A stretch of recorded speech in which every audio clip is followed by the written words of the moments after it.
Maharashtra bulletin, आपला महाराष्ट्र, आपली बातमी.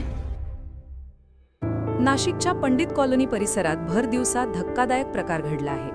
शिबा वडापाव या खाद्यपदार्थ विक्री केंद्रात काही तरुणांच्या टोळीने अचानक धुडगूस घालत मोठ्या प्रमाणात तोडफोड केल्याची घटना समोर आली आहे. मिळालेल्या माहितीनुसार दुपारी 12:30 वाजण्याच्या सुमारास 5 ते 6 तरुणांचा एक गट दुकानाबाहेर थांबला होता. त्यानंतर त्यांनी दुकानात प्रवेश करून खाण्याची मागणी केली. मात्र काही वेळातच त्यांनी आक्रमक पवित्रा घेत गोंधळ घालत तोडफोड सुरू केली. या दरम्यान दुकानातील फ्रिज, काउंटरवरील काच फोडण्यात आली. काही तरुणांच्या हातात कोयते असल्याचेही साक्षीदारांनी सांगितले आहे.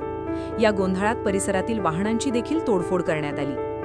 MH02 BP 2618 क्रमांकाची प्रवीण हिंगमिरे यांची वॅगनार तसेच MH15 DS 3301 क्रमांकाची GS जाधव यांची टोयोटा कार नुकसानग्रस्त झाली.